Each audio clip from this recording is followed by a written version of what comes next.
If you want to enhance your iCloud security by removing old devices, follow these straightforward steps. This guide will help you manage your devices effectively. Step 1. Sign into iCloud. Open your web browser and go to the iCloud website. Log in with your Apple ID and password to access your account settings. Step 2. Access account settings.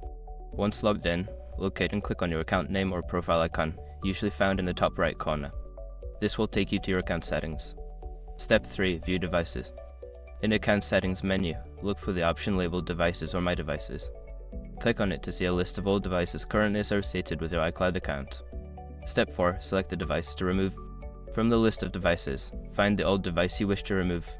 Click on it to view more details about that specific device. Step 5. Remove the device. After selecting the device, look for an option that says Remove or Remove from Account. Confirm your choice when prompted to complete the removal process. By following these steps, you can easily manage and remove old devices from your iCloud security settings, ensuring your account remains secure.